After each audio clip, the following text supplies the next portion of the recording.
All right, let's get into it. Today, we're pulling back the curtain on artificial intelligence. And what we're going to find underneath isn't magic, it's math. Specifically, it's linear algebra. This is the invisible scaffolding, the fundamental language that allows a machine to learn, to see, and to understand our world. Let's dive in. Look, this statement right here. This is why we're doing this explainer, and it is not an exaggeration, not even a little bit. Every single time you get a recommendation from Netflix or you ask a question to a model like ChatGPT, what you're actually witnessing is an incredibly complex, lightning-fast series of linear algebra operations. So to really get how AI works, we have to start right here, with its mathematical bedrock. So here's our game plan. We're going to start with the absolute basics, the language of data, how we turn information into numbers. Then we'll see how those numbers get assembled into matrices that can learn. After that, we'll explore how AI finds hidden patterns and how it understands the logic of similarity. And finally, we'll put all the pieces together to see what's powering modern AI. Okay, section 1. Before an AI can do anything with a piece of information, whether it's a picture, a sentence, or a price, it first has to translate it into a language it can understand. And that language, it turns out, is built from just a few simple but really powerful mathematical objects. Everything, and I mean everything, starts with the scalar. You know, it's just a single number, a single point of information. Think of it as one tiny atom of data. In a machine learning model, this might be the learning rate, just one value that tells the model how fast to learn.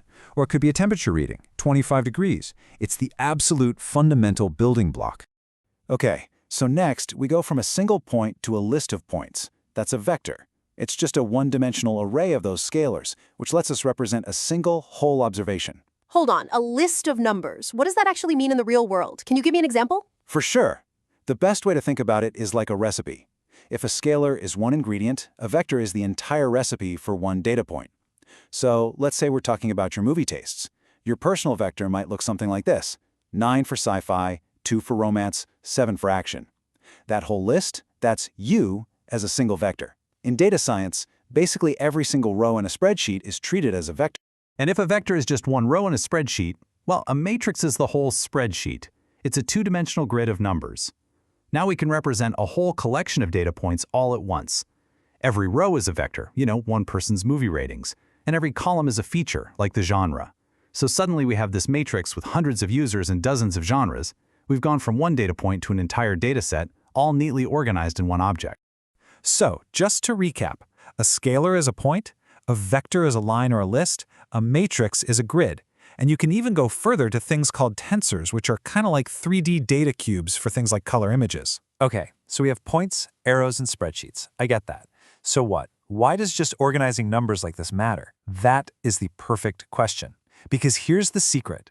They aren't just containers for numbers. The whole point is that they are dynamic operators. A matrix isn't just a static table of data.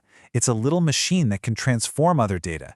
It can take a vector and rotate it, stretch it, flip it, or squish it into a totally new vector. And that one idea, the act of transformation, is the absolute foundation of all machine learning. And that brings us perfectly to our second section. Let's see how these mathematical objects become the actual gears and levers inside a neural network, the engine of learning itself. So, this is the big question, right? How does a machine actually learn? It really can feel like magic. But when you peel it all back, what you find is a process of repeated, refined mathematical transformations. It's all about finding the perfect set of numbers that can turn an input into the correct output. This little equation right here, this is the beating heart of a neural network layer. Let's break it down. X is our input vector. Let's say it's all the pixels from an image of a cat. W is the weight matrix, and that's where the network stores all its knowledge. And Z is the output. The whole process we call learning is just the machine adjusting the numbers in that weight matrix W over and over and over until multiplying it with the cat vector consistently gives an output that means cat. It's just a relentless search for the perfect numbers for W. So how does it find those perfect numbers? Well, it's this two-step dance. First, you have forward propagation, which is the network making a guess. Then comes back propagation, where it learns from its mistakes. It sends the error backward through the network and uses a bit of matrix calculus to just nudge all of its weights in the right direction. Okay, that sounds really abstract. Can you give me an example of what that actually looks like? Of course. Think of it like taking a practice test. Forward propagation is you answering all the questions. Then you get the test back and you see that you got 20 wrong. That's your error. Back propagation is you going back to every single wrong answer, figuring out why you got it wrong and correcting your understanding. You're adjusting your internal weight so you get it right next time. The network is doing that exact same thing, just with millions of numbers at once. Okay, so neural networks are amazing for making predictions. But what if we just want to understand the data we already have? Find the hidden structure inside some massive, messy data set. For that, we turn to a really powerful set of techniques that look for the data's most stable and important directions. And at the core of this is a concept called an eigenvector. So imagine a matrix that represents some transformation, like it squishes and rotates data. Most vectors you feed it will get spun off in a totally new direction. But eigenvectors are special. When you apply the transformation, they don't change their direction. They just stretch or shrink. They point along the natural axes of the data. Wait, hold on.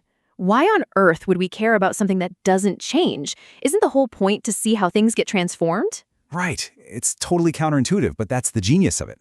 In a giant chaotic cloud of data, these directions of stability are the most important things you can possibly find. They represent the real underlying trends.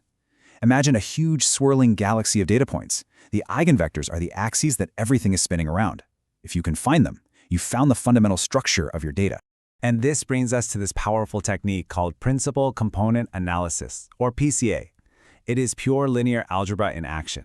You basically find the eigenvectors of how your data varies, and those become your principal components, the directions that contain the most information. So let's say you have data with 100 different features, a 100-dimensional space that you could never possibly visualize. PCA can find the 2 or 3 most important directions and just project all your data onto them. And suddenly, your 100-dimensional mass becomes a simple 2D scatter plot, and you can literally see the clusters and patterns that were totally invisible before. Now, what if your data isn't a nice, neat, square matrix? Well, that's where singular value decomposition, or SVD, comes in. We call it the Swiss Army knife because it can break down any matrix, no matter its shape. And SVD is the engine behind Netflix recommendations. It takes that huge matrix of users and movies, and it uncovers these hidden, latent factors, things like quirky sci-fi comedies that nobody ever told it to look for. It finds these concepts on its own, which is also how it's used for things like image compression or helping search engines understand the hidden relationships between words. So we can learn, and we can find hidden patterns. But one of the most important jobs for AI is just measuring how similar two things are. Is this article relevant to my search? Is this product like one I've bought before? It all comes down to comparing vectors. And there are 2 main ways we do that. The first is the dot product, which looks at both the direction and the length of the vectors. But the second, cosine similarity, is really clever. It measures only the angle between them and completely ignores how long they are. That sounds like a pretty minor detail. Why is ignoring the length so important? Oh, it's a total game changer. Think about it from the perspective of a search engine. You type in a short query, one result is a 1,000-word article that's perfectly on topic. Another result is a 10-word summary that's also perfect. The dot product might score the long article way higher just because its vector is longer. But cosine similarity sees that both the article and the summary are pointing in the exact same direction as your query, and it correctly says, hey, both of these are highly relevant. It's the key to comparing things of totally different sizes. And this brings us to our final section, where all of these different pieces, vectors that represent meaning, matrix transformations that learn, and the logic of similarity, all come together to power the most advanced AI we have today, large language models and the transformer architecture. So the magic trick inside the transformer model is this mechanism called self-attention. For every single word in a sentence, the model creates 3 different vectors. A query vector, which is like, what is this word looking for? A key vector, which is like, what features does this word have? And a value vector, which holds its actual meaning. Then, to understand context, the model does a massive matrix multiplication between every single query and every single key. The result is what we call an attention matrix, and it tells every word in the sentence exactly how much attention it should pay to every other word. Now, as you can imagine, that matrix multiplication is incredibly expensive to compute. The cost grows exponentially with the length of the text, and it creates a huge bottleneck. But then some researchers realized that by using a really basic property of matrix math, literally just changing the order of the calculations without changing the result, they could create something called linear transformers. And this one clever trick has the potential to be up to 4,000 times faster on long documents, all by just being a little smarter about the linear algebra.